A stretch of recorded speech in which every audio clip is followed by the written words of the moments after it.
This is not directed at all atheists, but many have an odd confusion about the evidence for God. Many atheists insist that God's existence must be empirical or scientifically proven. Otherwise, there is no reason to believe a designer exists. The assumption here is that the only reason we should believe something is true is if there is scientific proof for it. But this line of reasoning is not how we operate in several subjects. There are many things we accept as true that cannot be scientifically verified. See, science works through inductive methods. We do an experiment 100 times, and if we get the exact same result every time, we conclude that it is scientifically proven and that we will continue to get the same result. However, for many subjects, we cannot use this same method to reach a conclusion. Dr. John Lennox explains by looking at forensics. If we stumble across a crime scene and find a person dead, we cannot say, well, I don't know, let's run the experiment again and see what happened. Such a method would be absurd in figuring out who the murderer is. Instead, we have to deduce a conclusion from the evidence left at the scene. We have to evaluate what has been left behind and reach a logical inference. So in other words, we have to apply the methodology that is appropriate to the claim. So when we look at subjects like history, forensics, or philosophy, we cannot run experiments or take scientific measurements to determine a conclusion. Instead, we have to evaluate evidence and deduce an inference, which is why the question, does God exist, is not a scientific one. We cannot run an experiment to determine if he exists, any more than we can run an experiment to determine who committed a murder, or where did the first humans originate, or if two people are in love. In some instances, we can do experiments on the evidence we have, but we cannot replay an event or take measurements. We have to apply the proper method for reaching a conclusion for the claim. So when we start looking for answers to specific things that are, by definition, outside the natural world, we obviously cannot do a scientific experiment. That is like saying, show me the empirical proof in space-time for something that exists outside of space-time. It is simply nonsense. C.S. Lewis taught that would be like Hamlet going into the castle attic to look for Shakespeare. Thomas Nagel says, if God exists, he is not part of the natural order, but a free agent not governed by natural laws. He may act partly by creating a natural order, but whatever he does directly cannot be part of that order. So to find answers for things that are outside the natural world, we can only study the evidence left in the natural world and reach the most rational inference as to why certain things are the way they are. This is what the aim of natural theology is. It is not attempting to prove a designer exists, like one proves a scientific fact through measurement or observation. Rather, these philosophical arguments take the evidence we can evaluate and reach the most rational inference to explain things where science cannot go, because a logical mind seeks the most rational inference to the evidence. Science is great for explaining things within nature, within space-time, and we should keep studying science to form a better view about the natural world. Only an irrational person would suggest otherwise. But an entire worldview only containing science without philosophy will only give you half the picture. The atheist philosopher Thomas Nagel in his book Mind and Cosmos argues a materialist worldview will always lack explanatory power for fundamental things we believe exist. Now, even if he is wrong about some of his predictions, his basic point still holds true. Regardless of how many natural explanations we find, we'll never be able to naturally explain why there are natural explanations in the first place. The natural cannot explain the natural, because it is not infinite and exists contingently. Science cannot explain why there is science. Yet the natural order calls out for an explanation.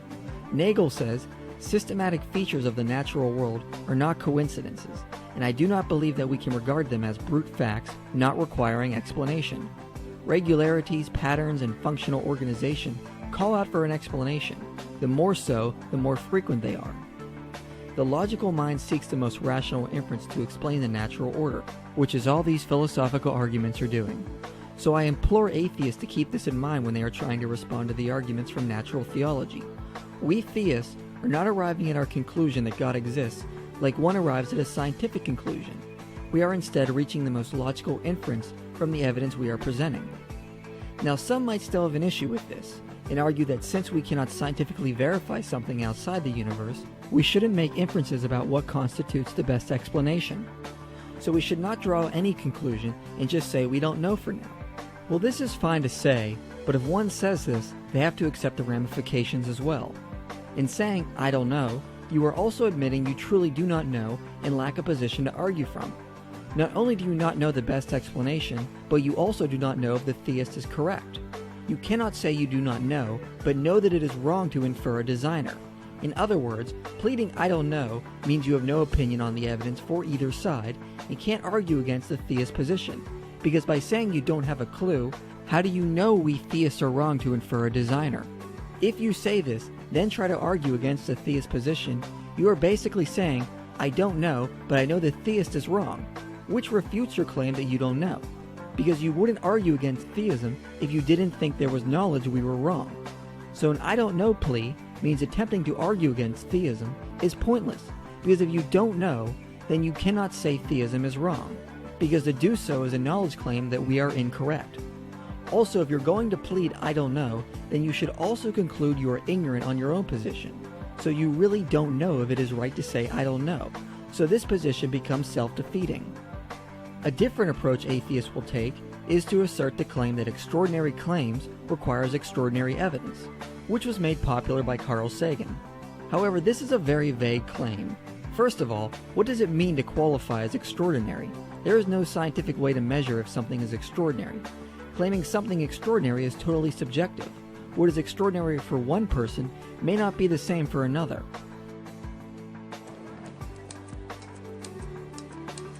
What, you don't think this is amazing? When I saw this at the 1904 World's Fair, I nearly crapped my pants! So why should atheists force their view of what is extraordinary on others? It is purely subjective, and therefore objectively meaningless. Ironically, many physicists say the degree of precision behind the fine-tuning of the universe is extraordinary. Roger Penrose says they are extraordinary figures. Paul Davies says the impression of design is overwhelming. So the atheist should not force his view of what qualifies as extraordinary on others as an objective claim. If that is the case, then perhaps the physicist studying the fine-tuning of the universe should do the same.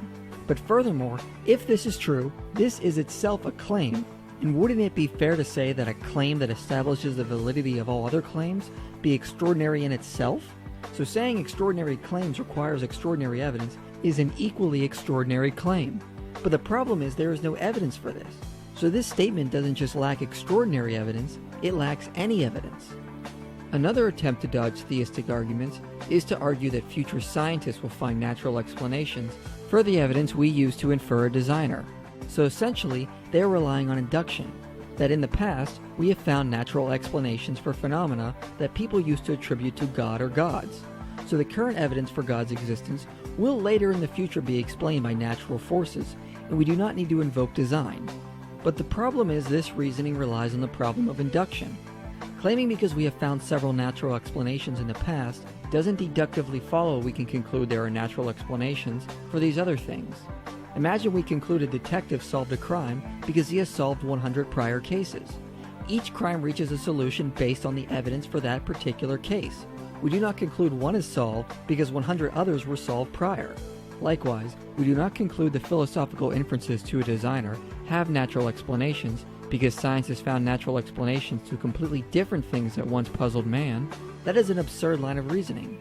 Instead, we have to evaluate the evidence for that particular subject and reach the most rational inference as to what the evidence is suggesting. But furthermore, arguing scientists in the future will find natural explanations to evidence that points to a designer is essentially arguing for a God of the gaps. One is basically saying, well, I can't solve this, therefore smarter people will figure it out for us, and I don't need to worry about it. This kind of reasoning doesn't offer a conclusion, and it is simply an attempt to fill a hole with the unknown knowledge of future humans. With this line of reasoning, I could simply say the future scientists will find irrefutable proof that God exists, and who can really argue against that? So appealing to the future doesn't change the best evidence we have now. So trying to refute philosophical arguments doesn't work this way either. If atheists really want to refute theism, they have to either show that God is logically impossible, or offer a better inference than that of a personal designer. However, none of the atheist rebuttals to theistic arguments do this. Their main attempt is to try to discredit the possibility that a designer can be the explanation. However, since God is not an impossible concept, even if the atheist rebuttals were good, they cannot completely negate the possibility of a designer, and most importantly, they do not offer a more rational inference in place of a designer. So atheists can hammer away at the arguments from natural theology, but they still lack explanatory power for the evidence or a better inference. So still, the most logical conclusion we can draw is that of a designer, which makes me wonder, if no one can offer a better inference to the arguments from natural theology, what's wrong with deism? What is wrong with the inference that there is a deistic first cause? It is not forcing anyone to an actual religion or system of spiritual beliefs. It also doesn't entail belief in the afterlife, and it still leaves open the possibility that one could change his or her view if new evidence or theories are introduced. Of course, I would argue it is rational to go beyond deism, but that can be another subject.